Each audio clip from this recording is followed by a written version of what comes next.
नमो रियंताणं नमो सिद्धाणं नमो हरियाणं नमो वज्रायाणं नमो लोये सर्वसागुणं ये स्वपंच नमुद्धानं सर्वपापप्रणाशनं मंगलानं च सर्वेषां परमं हवै मंगलम्। जय जगदीव जोनि प्रियाणो जगद्गुरु जगानंदो जगन्नाथो जगवंतो जय जगत्प्रियामहो वयम्। जय सुयाण बभवो तीर्थयराणम् अपच्छिमो जय जय गुरुलोगाणम् जय महपा महावीरु कल्याण पादपारामं कृतगंगा हिमाचलम् विश्वाम्भोजरविं देवं वन्देऽहं ज्ञातनन्दनम्। सर्वारिष्टप्रणताय सर्वाभीष्टार्थदायिने सर्वलब्धिनिधानाय श्रीगौतमस्वामिने नमः।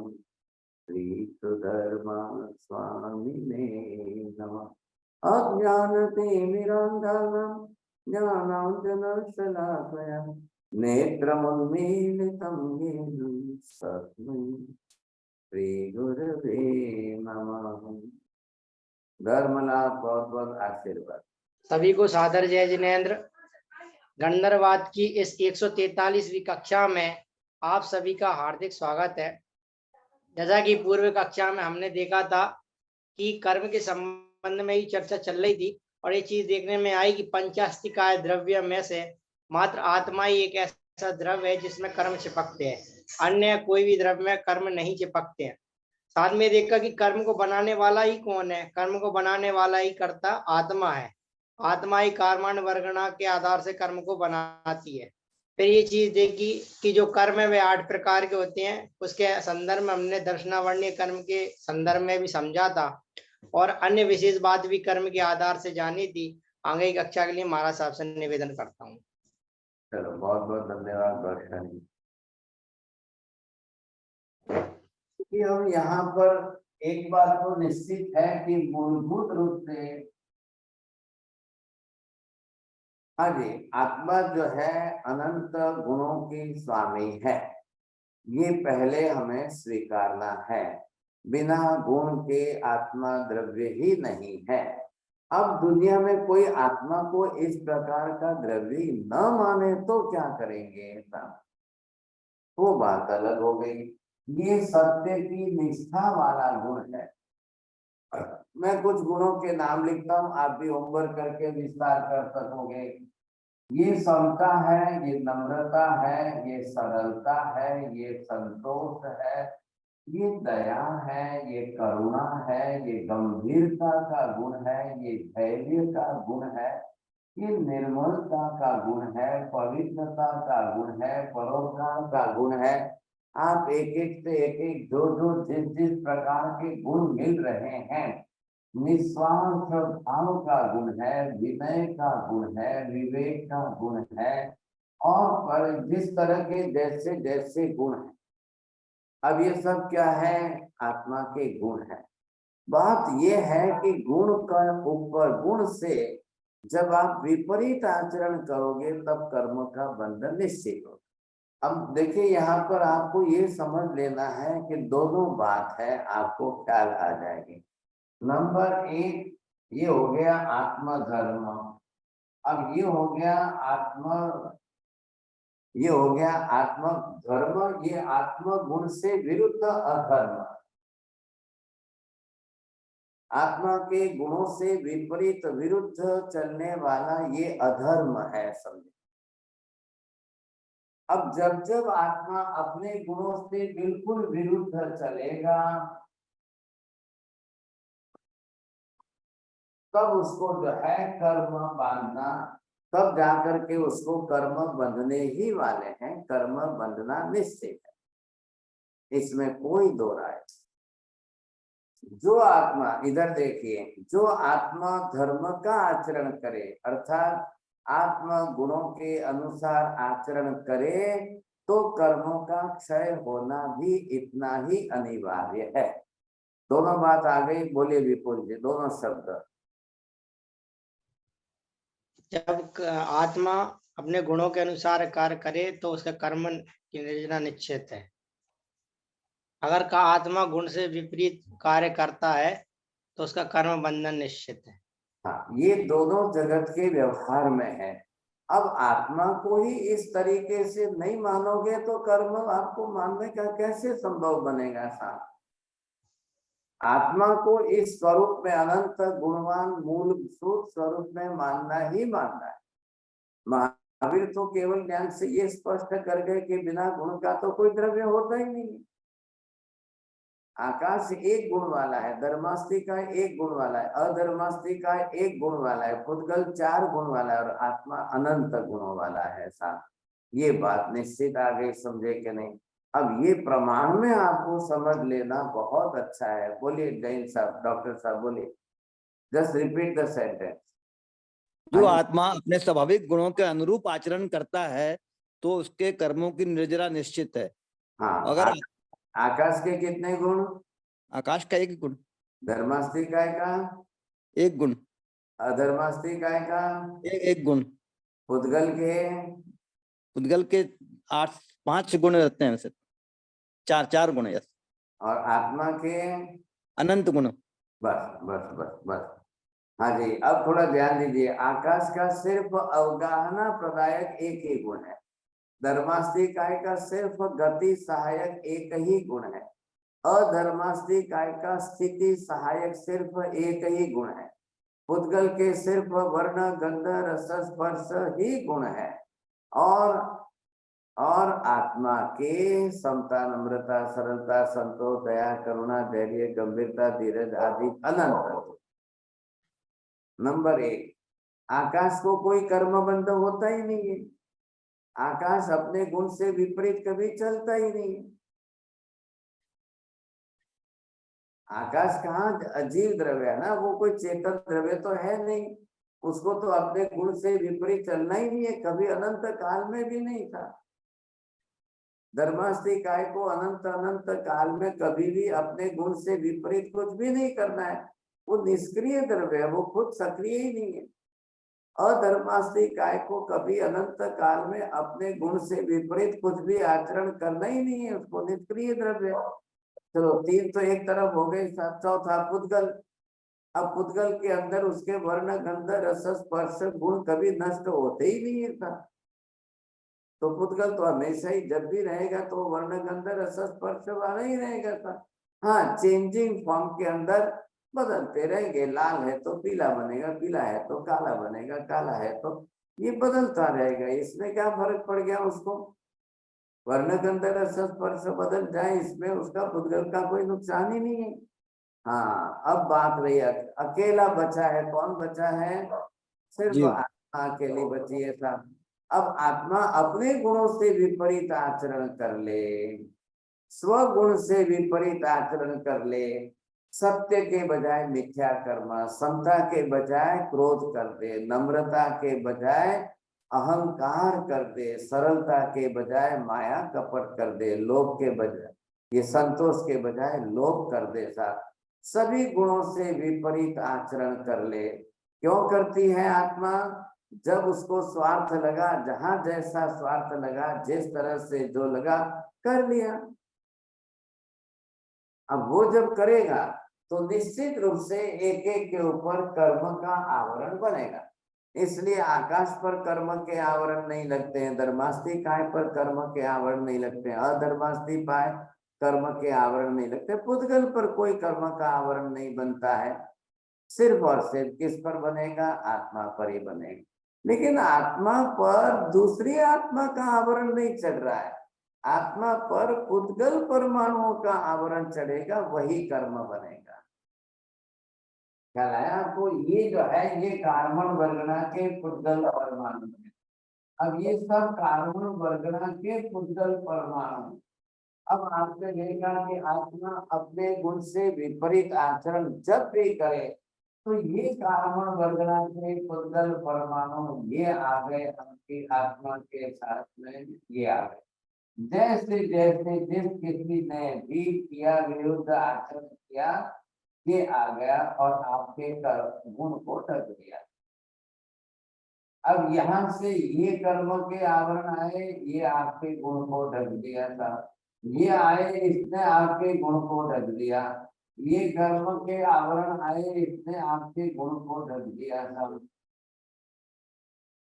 ये आ गए, इसने आपके गुण को ढक दिया। ये आ गए, इसने आपके गुण को ढक दिया। आप अपनी तरफ से गुण से विपरीत आचरण कर रहे हो। गुण विरुद्ध आचरण करने के कारण ये बरोबर आपके गुण से जो है, अब ये गुण आपके दब गए, ढक गए। आपके गुण जो है अंदर जो है ये ढकते जा रहे हैं, ढकते जा रहे हैं साहब। अब यहाँ पर ये स्थिति देखकर आपको भी लगेगा सब, अब ये क्या हुई संज्ञा, इधर देखिए। हाँ जी, अब आप इसको पहचान लो, समझ लो आप। हाँ, अब आपको लगेगा ये क्या हो गई, स्थिति क्या हो गई साहब। देखो, पहले मैंने कैसा स्वरूप बताया था, अब आप देख लो कैसा स्वरूप बन गया था। ये हो गई था, आत्मा तो है ही है, ये भी आत्मा ही है, कोई नाम नहीं है, लेकिन ये सकर्मी आत्मा है। अब ये सकर्मी आत्मा बन गई। कर्मों के लेयर इसके ऊपर ढकते गए, ढकते गए, बनते गए, बढ़ते गए, बढ़ते गए। ये आत्मा सकर्मी बढ़ गई साहब। अब इसी के कर्म है ये भी। इनके कर्म जब जिस तरह से जो उदय में आएंगे, अब इन कर्मों के नाम रख लो साहब। गुणों के विपरीत भाव वाले कर्म के नाम रख लो आप। पहले हमने गुणों के नाम रखे थे, अब ये आवरणीय कर्म आ गए, तो गुणों से विपरीत भाव वाले कर्म के आवरण का नाम रख लो। ये हो गया सब, ये गुण गया, ये हो गया मिथ्यात्व मोहनीय कर्म, ये हो गया ये क्रोध मोहनीय कर्म, ये हो गया मान मोहनीय कर्म, ये हो गया माया मोहनीय कर्म, ये हो गया लोभ मोहनीय कर्म। आप सबके नाम जो है उन उन गुणों के आच्छादक आवरण के रूप में ढक दीजिए, आप रख लो साहब। देखिए, महिलाएं रसोई बनाती है, उनको अच्छी तरह से ख्याल है। आपने मेहमान आ रहे हैं, 10 जात की वैरायटी अलग अलग आइटम बनाई है, आपने टोप रख दिए, एक एक टोप के ऊपर ढक्कन रख दिया।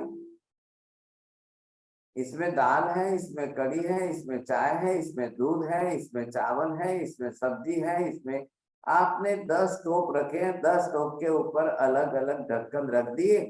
क्या अंदर है वो इस ढक्कन से दब गया, ढक गया है। तो वहां व्यवहार में महिलाएं जिसको ढक्कन शब्द बोलती है, महावीर स्वामी ने उसको आवरण नाम दिया है। अब ये जो है आवरण, आवरण का मतलब ही ढक्कन। इसी को संस्कृत भाषा के अंदर आच्छादक कहते हैं।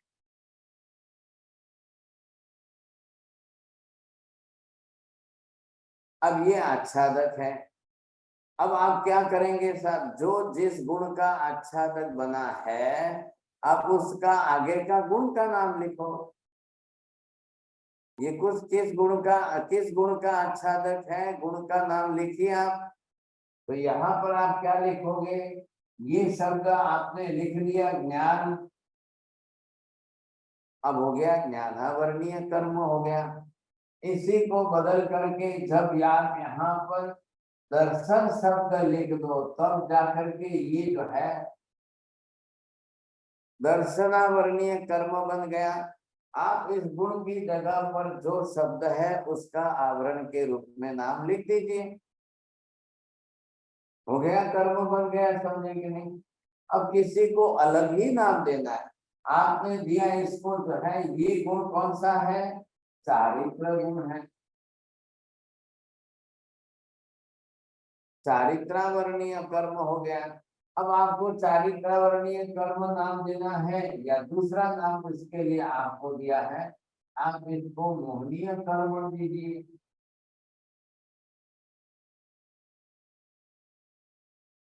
आप अलग अलग नाम दे सकते हो, संज्ञाएं बना दी गई है।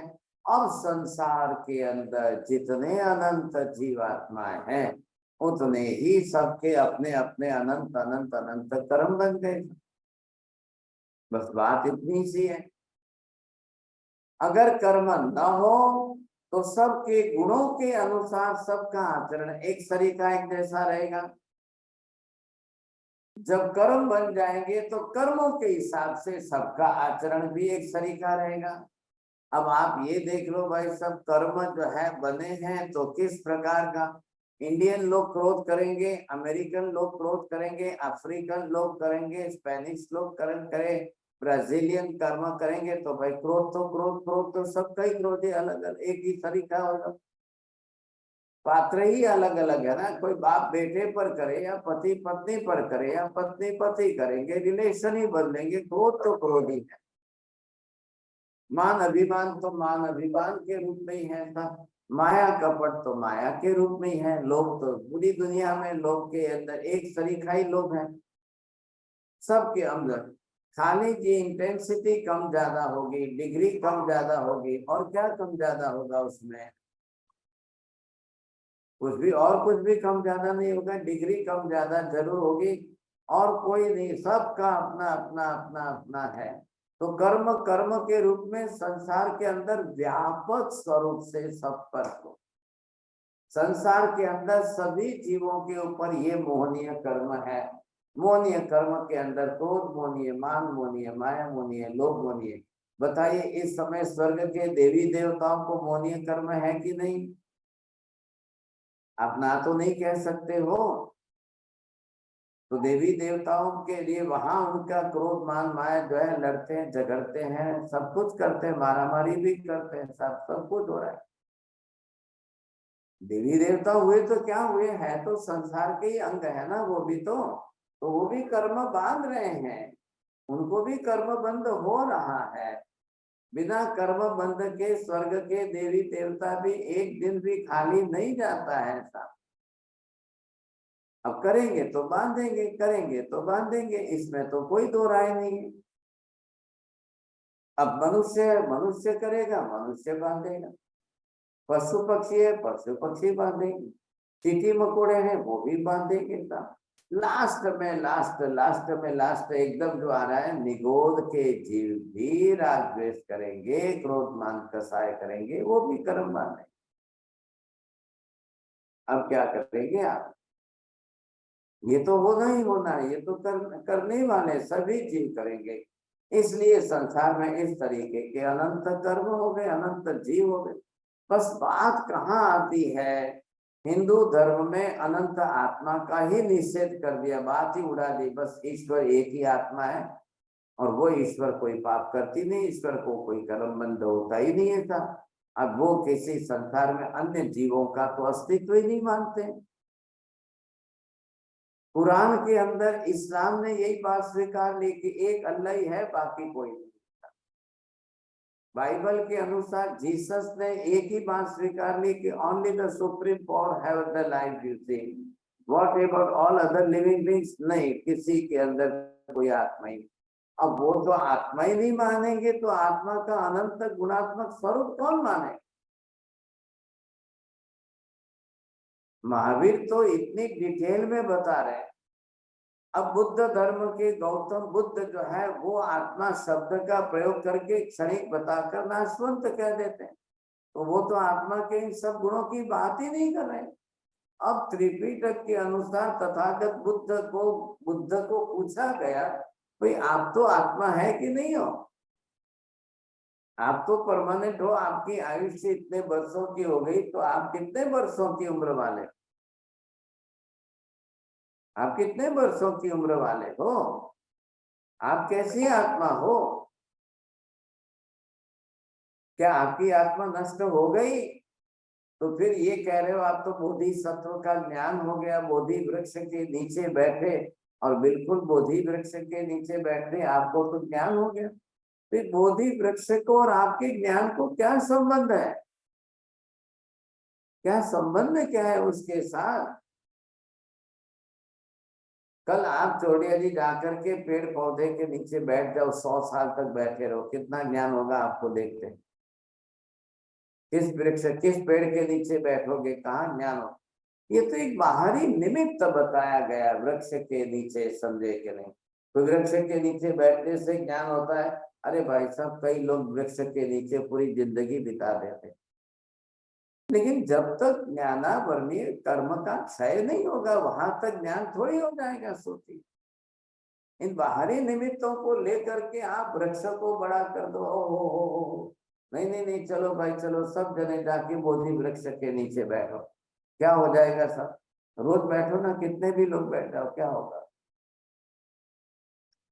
ये बाहरी निमित्तों की बातों में मत जाइए।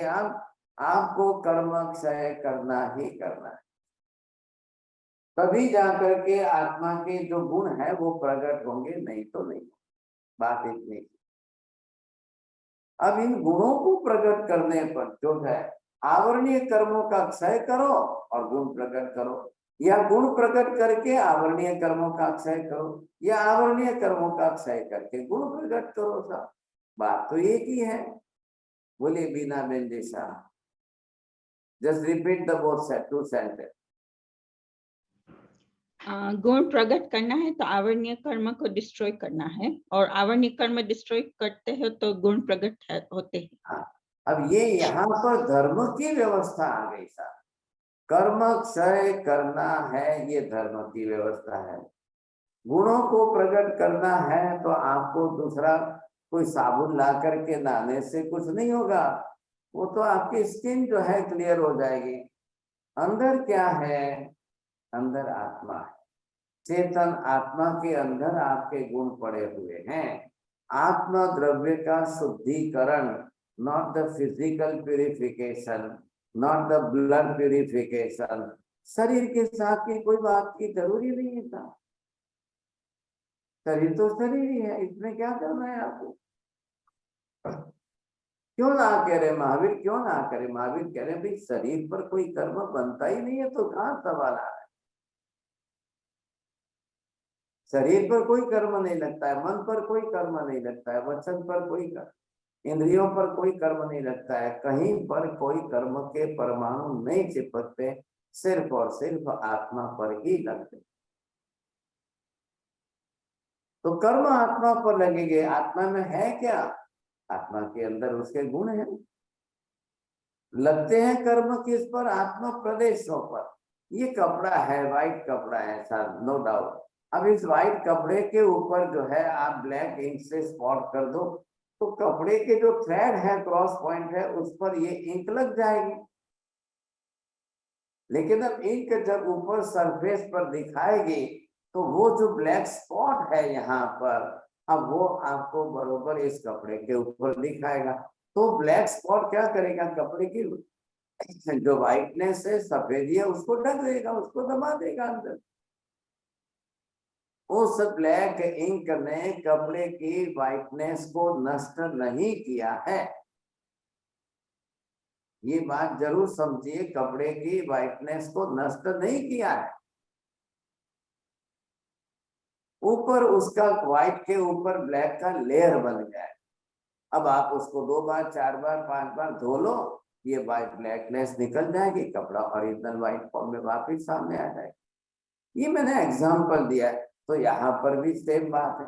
ये आत्मा है, आत्मा के अनंत गुण है। अब बाहर से कर्म का लेयर आया, कार्बन वर्गणा के एटम क्यों आया? सब आत्मा अपने गुणों से विपरीत विरुद्ध आचरण करती रही, इसलिए कर्म बन।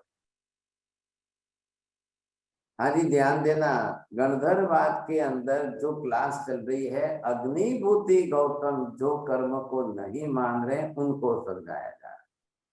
महावीर उनको ये इस अर्थ में समझा रहे हैं, तो पहले इसी को समझिए। अब कर्म का बेस कौन है? आत्मा है। कर्म बनने का रॉ मटेरियल क्या है? कार्बन वर्गणा के पुद्गल परमाणु। दोनों ही जगत के अंदर अनंत अनंत प्रमाण में है ही। आप ना नहीं कह सकते हो। उन्होंने क्या किया है? दूसरे दर्शनकारों ने आत्मा के ही अस्तित्व को निषेध कर दिया। और किसी ने भी, एक भी धर्म दर्शन ने कार्मिक एटम्स का या कुछ एटम्स के बारे में कुछ भी नहीं बता रहे। अब हिंदू धर्म में तो शंकराचार्य ने तो निषेध ही कर दिया है, एकमात्र ईश्वर का ही एग्जिस्टेंस है, ईश्वर के सिवाय अन्य किसी का अस्तित्व ही नहीं है। बात पूरी हो गई। वो कह रहे हैं कुछ भी एक से सिवाय, आत्मा के सिवाय, पहले तो आत्मा एक ही है, वही ईश्वर है, और दूसरी कोई आत्मा ही नहीं है, दूसरी किसी आत्मा का अस्तित्व ही नहीं है, और आत्मा को छोड़कर अन्य किसी द्रव्य का अस्तित्व ही नहीं है। बस मेरी बात ध्यान में आ रही है? आपने 4 बात सुनी है, चोरडिया जी एक्सपर्ट है बोलने में, चारों बात बोली, क्या हो गया? नहीं, ऐसा आपने फरमाया कि एक ही आत्मा है और उसी को उन्होंने ईश्वर माना है। आत्मा उस एक ईश्वर के अलावा और किसी आत्मा का अस्तित्व भी नहीं है। आत्मा के सिवाय अन्य पुद्गल आदि द्रव्यों का भी अस्तित्व नहीं मानते हैं साहब। इधर जैन दर्शन ही एक ऐसा है, आत्मा को अस्तित्व के रूप में ले रहे हैं, अनंत अनंत संख्या में आत्माओं का अस्तित्व मान रहे हैं, और कर्म के रॉ मटेरियल के लिए कार्बन वर्गना के एटम्स का भी अनंत अनंत की संख्या में अस्तित्व, एग्जिस्टेंस स्वीकार रहे हैं। और प्रत्येक आत्माएं संसार में अपने गुणों से विरुद्ध विपरीत आचरण करती ही करती है, और इस विरुद्ध आचरण के समय वो कार्मिक एटम को लेकर कर्म बांधेगी ही बांधेगी। चलिए तो तीसरी बार वापस थोड़ा ध्यान देना, क्यों है क्यों नहीं। देखिए हिंदू धर्म में और वैदिक धर्म, बुद्धिज्म का बुद्धिस्ट धर्म, इधर आ गए क्रिश्चियन, इधर आ गए इस्लाम, ये सब एक ग्रुप में है, इन सबको एक ग्रुप में डाला हुआ है। और इधर महावीर अकेले हैं साथ जैन ग्रुप के अंदर। अब जैन ग्रुप के सिद्धांत के हिसाब से मैंने अभी आपको 8-10 सेंटेंस जो बताए वो सब मान, तब जाकर कर्मों का अस्तित्व, और तब जाकर कर्मों के डिटेल में पूरा वर्णन। अब वो सर्वथा निषेध कर रहे हैं। देखिए मैंने आपको बताया था अग्नि बुद्धि गौतम कर्म का निषेध क्यों कर रहे हैं। वो कह रहे हैं कि भाई वेद में लिखा है everything is happening only according to the god, everything is happening according to the god. बस ईश्वर ही सब कुछ करता है, ईश्वर की व्यवस्था है, ईश्वर सब कुछ करता है। सर्वत्र विष्णु विष्णु विष्णु विष्णु विष्णु। अब विष्णु को जवाबदारी दी है संचालन के, तो बोले जब है ही विष्णु, दूसरा तो कोई अस्तित्व ही नहीं है, जो है वो एक अकेला ईश्वर ही विष्णु ही है, और कोई है ही नहीं जगत में, किसी का अस्तित्व ही नहीं है, तो फिर क्या। ये उन्होंने ऐसी बातें बैठा करके अस्तित्व के अंदर से ही उड़ा दी बात। कितना विरोधाभास है। हाँ, दोनों में से पॉइंट्स आप बरोबर पकड़ के लिखना साहब। जैन धर्म कह रहा है संसार में अनंत अनंत आत्मा है, इधर जो है हिंदू धर्म ने कह दिया एक ही आत्मा है। जैन धर्म ने कह दिया कि जो आत्माएं सर्व कर्म मुक्त हो जाए वही ईश्वर परमेश्वर बनती है। हिंदू धर्म कहता है, वैदिक धर्म कहता है ईश्वर वही विशुद्ध पहले से ही है, उसको कोई कर्म वरम कुछ नहीं लगता है ऐसा। जैन धर्म कहता है कि कर्म बनने योग्य रॉ मटेरियल के रूप में कार्मिक एटम्स का अस्तित्व जगत में अनंत अनंत है, और दुनिया के किसी धर्म ने कार्मिक एटम्स को कर्म के रॉ मटेरियल के रूप में स्वीकारा ही नहीं है। क्यों नहीं स्वीकारा है? कर्म ही नहीं है तो क्या स्वीकारना है, कर्म वरम कुछ होता ही नहीं है साहब। जैन धर्म ने कहा कि ईश्वर परमेश्वर जो है कर्म मुक्त हो वो परमेश्वर है, वो किसी को कर्म का फल वल कुछ नहीं देता है, मोक्ष में चले जाए। हिंदू धर्म वैदिक धर्म के हिसाब से वो क्या कह रहे हैं साहब, ईश्वर ही सबको अपने अपने कर्म का फल देते हैं साहब। अब भाई साहब कर्म आए कहाँ से, जीवों के फल कहाँ से देगा? नहीं नहीं, ईश्वर अपनी इच्छा के अनुसार देगा साहब, ईश्वर अपनी मर्जी से देगा, ईश्वर अपनी इच्छा से देगा। अब इसका क्या रास्ता करना है साहब? महावीर ये कह रहे हैं कि प्रत्येक आत्माएं संसार के अंदर जो अपने आत्म गुणों से विपरीत विरुद्ध आचरण करेगी वो कार्बन वर्गना को ग्रहण करके कर्म बांधेगी। कोई ईश्वर की आवश्यकता ही नहीं है उसके अंदर बीच में। क्यों भाई, इधर क्यों ईश्वर चाहिए? आत्मा को अपने गुणों से विरुद्ध आचरण करना है, उसमें ईश्वर कहाँ बीच में आ रहा है? कोई आवश्यकता नहीं है, कुछ भी नहीं है। और या फिर आत्मा को अपने शुद्ध गुण के अनुरूप आचरण करना है, क्या उनको ईश्वर की जरूरत है?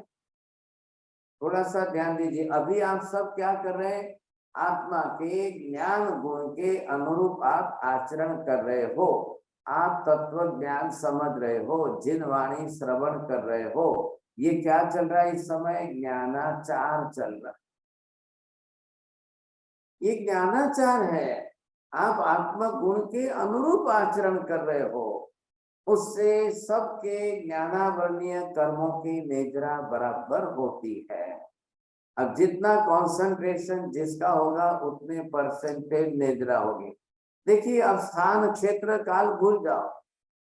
कौन कहाँ बैठे हैं, कौन कहाँ बैठे हैं, कौन कहाँ है, अपने अपने क्षेत्रों में। मेहता जी बंबई में है, चौड़िया जी कलकत्ता में है, मीना बहन जी यूएस के अंदर है, वो वहां पर है, ये हमारे अंशा बहन जी अमेरिका में है, डॉक्टर साहब कहाँ पर है, सब कोई मतलब नहीं। आप अपने अपने क्षेत्रों के अंदर हो। ये जो आजकल डिजिटल का टेक्नोलॉजी का मैकेनिज्म जो है, ये हमको सबको एक साथ में जोड़कर सामने सामने बैठा है।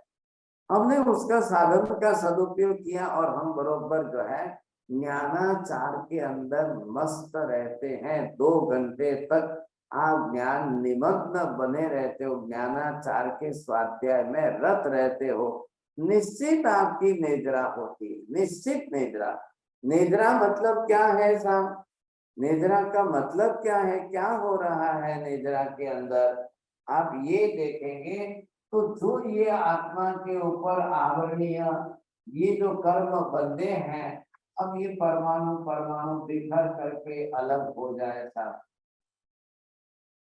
ये कर्म परमाणु सारे बिखर करके अलग हो जाए, अब इसको कहते हैं नेजरा का। ये कर्म क्षय बोल रहे हैं हम इसको। नेजरा का सीधा मतलब ये है कि कर्म क्षय हो रहा है। कर्म का क्षय कितने प्रतिशत हो रहा है? आप जितने करो उतना हो रहा है। आप 10% कर रहे हो, 10% हो रहा है। 20% करो, 20% होगा साहब। कोई ना नहीं है, जो जितने प्रतिशत करे उतने प्रतिशत होगा।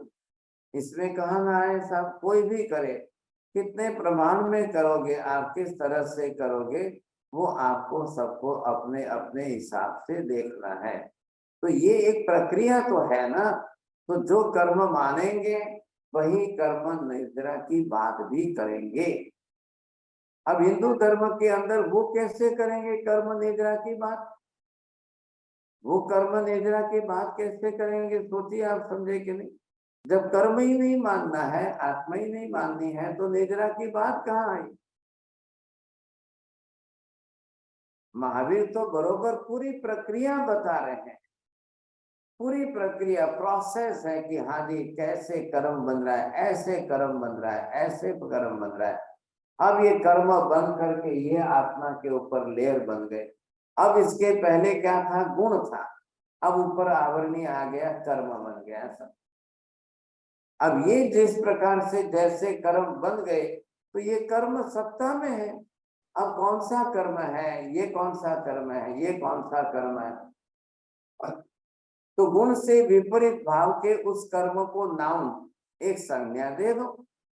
हाँ जी, ये देखो ये कौन सा कर्म है यहाँ पर?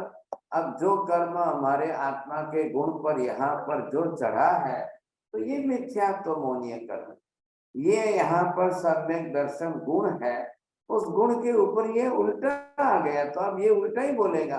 खुद आत्मा होते हुए बोलेगा नहीं नहीं नहीं नहीं, आत्मा है ही नहीं। अरे भाई साहब, आप कौन हो? आप खुद आत्मा हो और ना बोल रहे तो आत्मा है ही नहीं, आत्मा है ही नहीं। नहीं नहीं, मैं आत्मा नहीं मानता हूं, मैं आत्मा नहीं मानता। अरे भाई आप कौन हो पहले? मैं तो शरीर हूं। अरे तो शरीर बोलता है, शरीर खाता है तो डेड बॉडी हो जाएगी तब शरीर बोलेगा, डेड बॉडी हो जाएगी तब शरीर खाएगा। ये कर लो ना, आपकी आंखों के सामने भेद कर लो भाई साहब, 1 मिनट का काम है। नहीं करते। अंधश्रद्धा मिथ्यात्व के अंदर जो है, जो बात पकड़ में आ गई, पकड़ में आ गई। अब क्या है, ये बोल रहा है, उल्टी भाषा बोल रहा है, खुद आत्मा होते हुए ना बोल रहा है मैं आत्मा नहीं मानता। अब क्या करना बोलिए। ऐसी स्थिति के अंदर, संसार के अंदर जो गुण जिसका है ये ये कर्म बन गया। अब इधर देखिए, अगर ये गुण जो है इसमें से ये इतना आवरणीय कर्म आपका घट जाए था, ये अब ये मिथ्यात्व इसका इस तरफ चला गया, इधर जो है ये इसका मिथ्यात्व है, इधर जो है इसने सम्यक दर्शन प्रकट कर लिया। अब ये बोलने लगेगा, हाँ जी मैं आत्मा हूँ, मैं असंख्य प्रदेशी द्रव्य हूँ, मैं अनंत ज्ञानमय हूँ, मेरे जैसी संसार में अनंत आत्मा है, मैं जैसा हूँ वैसा ही ये भी है। बरोबर बोलेगा, ना क्यों कहेगा? ये बिल्कुल ना नहीं कहेगा। यही तो विशेषता है। महावीर कह रहे हैं पहले बेस में मुख्य आधारभूत कौन है? आत्मा है।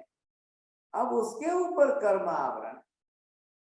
अब कर्म के आवरण को हटाने के लिए आपको धर्म चाहिए। अब ऐसा धर्म करो कि ये आपके आवरणीय कर्मों को हटा।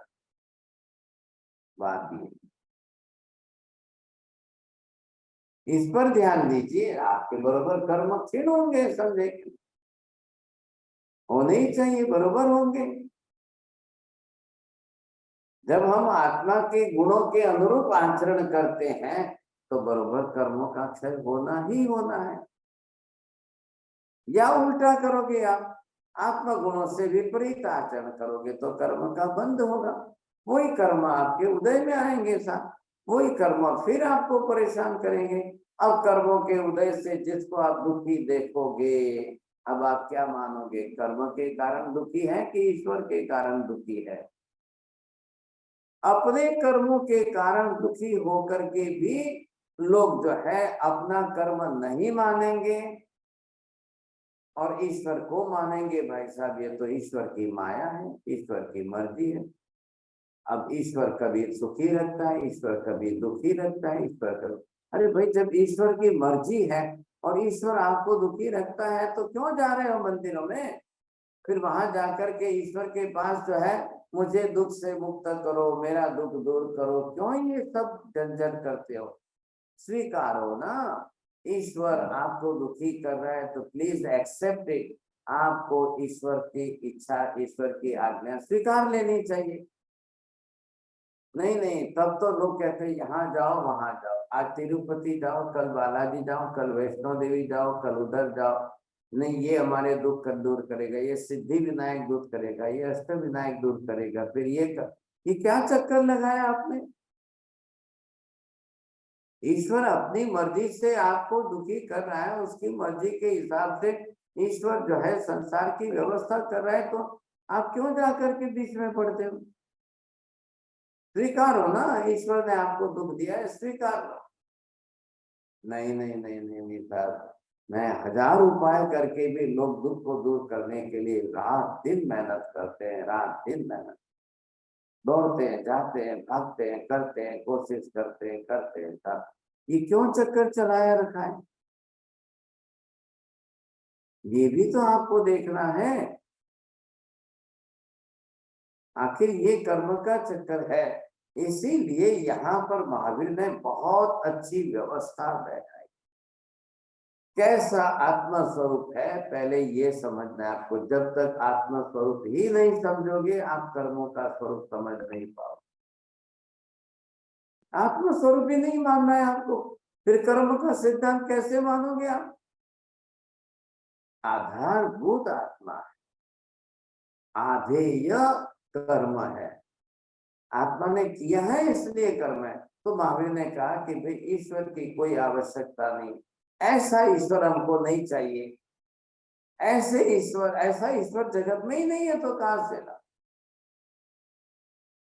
हम क्यों ऐसी बात लें समझे कि नहीं, जो समस्त जगत को कर्म का दुख देवे और फिर वो सुख देवे और वो ये व्यवस्था करे, ऐसा ईश्वर ही नहीं है। तो क्यों हम ऐसी बातें, गलत असत्य बातों को पकड़ के क्यों रखना भाई साहब? पहले इसको स्वीकारिए ना। यहाँ पर हमको बिल्कुल सही सत्य के स्वरूप में आपको स्पष्ट समझाया है, उसको आप, इसलिए कर्म के अस्तित्व की सिद्धि बराबर होती है। अब भी मैंने तो आपको ये कुछ थोड़े से बताए, अब आप सामने आत्मा के सभी गुण रखो, जो मोहनीय कर्म के नीचे दबे हुए उन सबको, और फिर 28 कर्म की प्रकृति उनके ऊपर रखो, और प्रत्येक एक एक का हिसाब कर लो, बरोबर समझ में आ जाए। एक एक का हिसाब कर लो, बराबर हिसाब।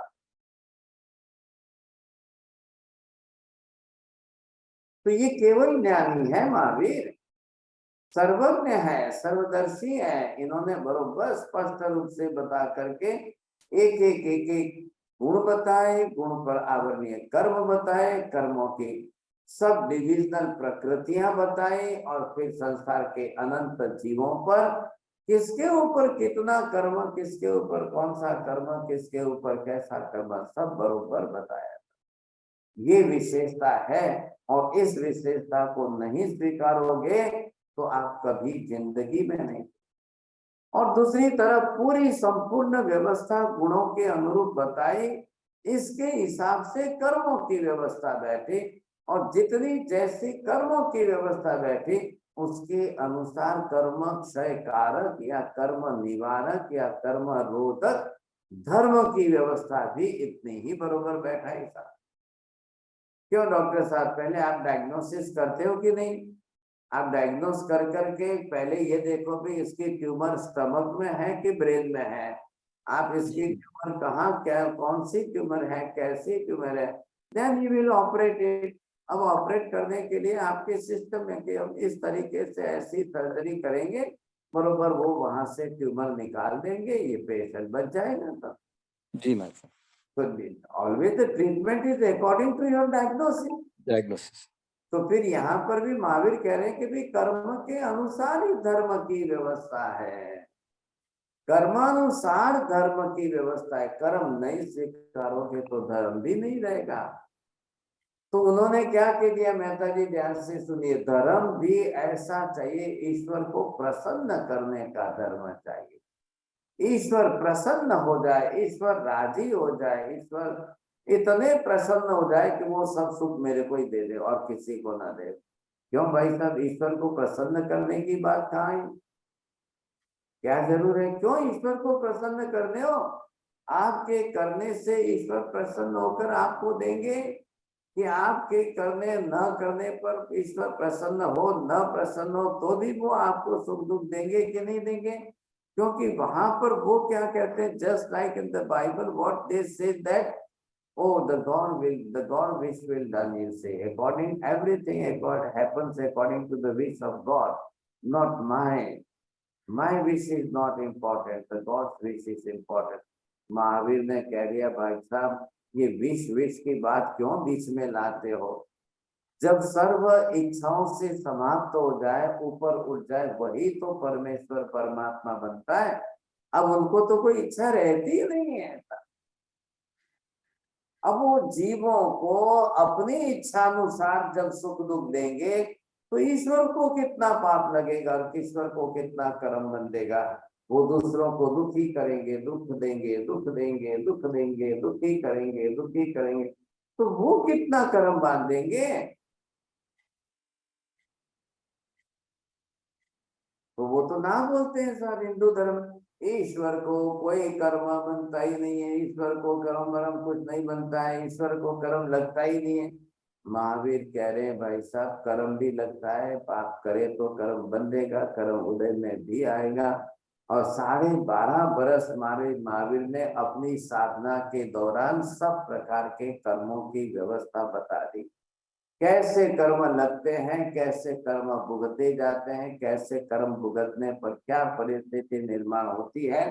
लेकिन उसके साथ में आत्मा कर्म भुगत करके भी अपनी कक्षा कैसी बना सकती है, और कर्मों का क्षय करके उन्होंने आत्मा गुणों को प्रकट करके भी दिखा दिया। एक प्रैक्टिकल प्रयोग अपने जीवन पर पूर्ण रूप से करके दिखाया। कितनी बड़ी बात है, कितनी बड़ी बात है, सोचिए, सामान्य बात नहीं है। अगर कर्म ही नहीं होते, कर्म क्षय, कर्म ही नहीं होते तो धर्म ही नहीं होगा। जब रोग बीमारियां ही नहीं होंगे तो डॉक्टर नहीं होंगे, दवाइयां भी नहीं होगा, कुछ भी नहीं होगा। रोग बीमारियों का अस्तित्व है तभी तो डॉक्टर है, तभी तो औषधियां दवाइयां हैं, तभी तो सारी चिकित्सा पद्धतियां हैं, नहीं तो कहां से आती। वही बात हमको यहाँ पर समझनी है सर, बिल्कुल। हाँ, अब आपको मैं सबको कह रहा हूँ जरा ध्यान से। 28 कर्म की मोहनी की प्रकृतियां, उनके नीचे दबे हुए 28 गुण आत्मा के, और उन पर आए हुए आवरणीय कर्म, आप कैसे उससे प्रूव करते हो, सिद्ध करते हो, ये हम थोड़ा कल के क्लास में देखेंगे साहब। अब आपको बरोबर ध्यान देना है। Yes, Maharaj, I had a couple of questions. First, what is the difference between Samkit and Samyak Darshan? Both are one and the same, only the similar words. Okay, and the other thing I wanted to know, like, what about our Gnanavarnya Karma if we do our regular studies? If does that do Nirjara if, let's say, people go to school and colleges and all that? No, that is also Gnanavarnya Karma. Either they are in the school or college, wherever you see. But the memory and the understanding capacity, you might be knowing that 100 students are in one class, but all are not understanding well, you see.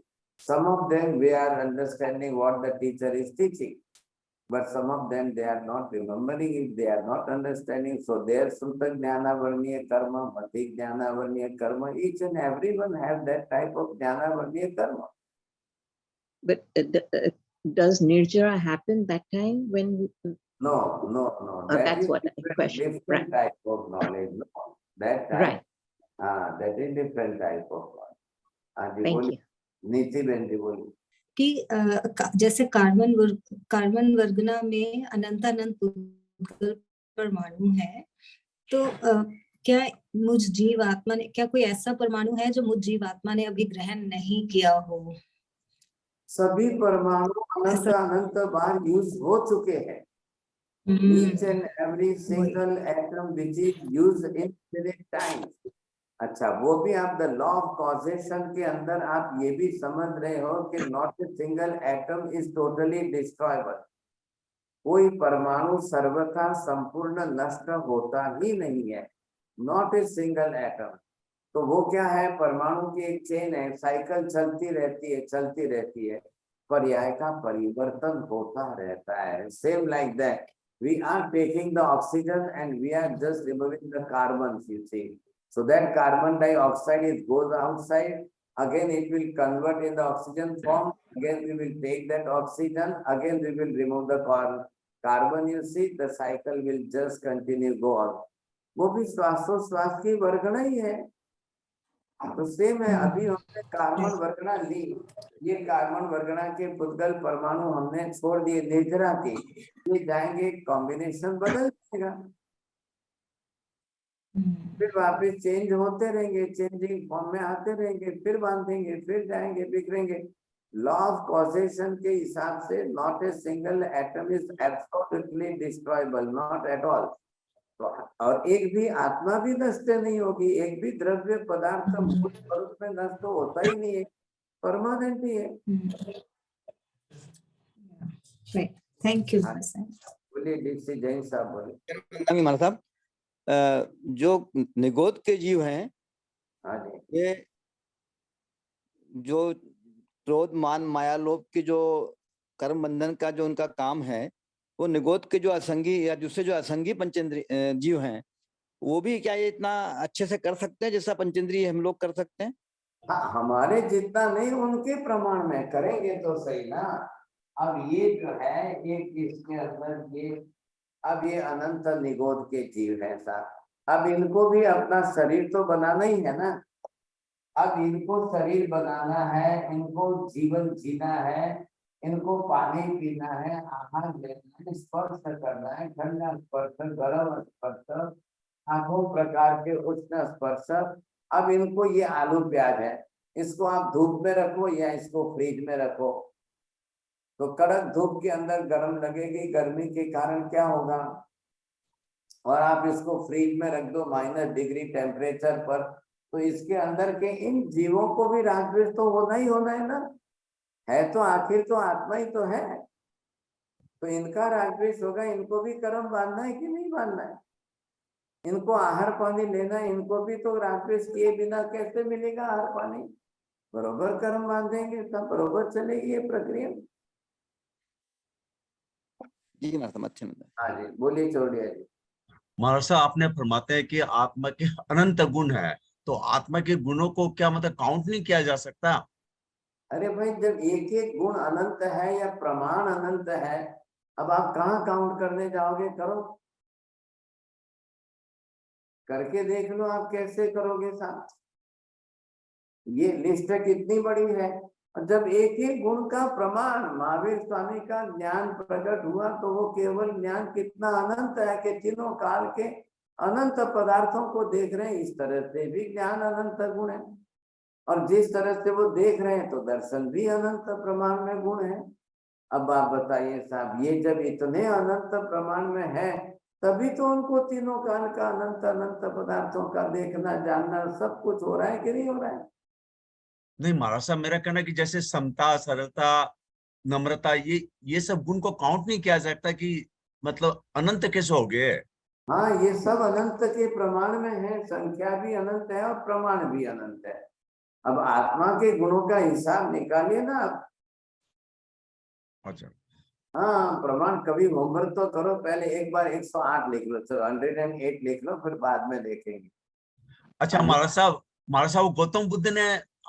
Gautam Buddha को जब सवाल किया गया तो वो जवाब क्या दिए? तो वो कहाँ से देंगे, क्या जवाब, वो मौन रह गए। वो मौन रह गए, चुप रह गए, सब उन्होंने जवाब ही नहीं। ऐसे सैकड़ों प्रश्न हैं कि जिन विषय में गौतम बुद्ध मौन रहे। अरे भाई साहब, कॉस्मोलॉजी का विषय पूछा, योग संलोक कितना है तो मौन रह गए था। अब क्या करना, जवाब आप, इनके भी आगम है, त्रिपिटक है, कभी पढ़ के देखो, आपको ख्याल आएगा। हाँ जी सुरेश जी, आपका कोई प्रश्न है काम का वैध भी? हमारा सब आपने जैसा फरमाया वनस्पति काय को गर्मी और ठंडी, तो हम जितना हो सके साग सब्जी को फ्रिज से बाहर रखे तो रखना ही नहीं है फ्रिज में, कोई जरूरी नहीं है। फ्रिज में रखने का प्रश्न ही नहीं आता है, समझे कि नहीं, ये भी ध्यान रखिए साहब। नमो प्रियंताणम, नमो सिद्धाणम, नमो आयर्याणम, नमो वज्रायाणम, नमो लोये सब्बसाहुणम, एषु पंच नमोकारो सब्ब पापप्रणाशनम, मंगलानं च सर्वेषां परमं भवै मंगलम्। मंगलम भगवान वीरो, मंगलम गौतम प्रभु, मंगलम शूलिभद्राध्या जैन धर्मोस्तु मंगलम। चत्तारि मंगलम अरिहंता मंगलम, सिद्धा मंगलम, साहु मंगलम, केवली पन्नतो धम्मो मंगलम। चत्तारि लोकोत्तम, अरिहंता लोकोत्तम, सिद्धा लोकोत्तम, साहु लोकोत्तम, केवली पन्नतो धम्मो लोकोत्तम। चत्तारि शरणं प्रव्रजामि, अरिहन्ते शरणं प्रव्रजामि, सिद्धे शरणं प्रव्रजामि, साहु शरणं प्रव्रजामि, केवली पन्नतं धम्मं शरणं प्रव्रजामि। सर्वमंगलमांगल्यं सर्वकल्याणकारणं, प्रधानं सर्वधर्माणां शरणं जयति सार्थम्। धर्म लाभ सबको बहुत बहुत आशीर्वाद।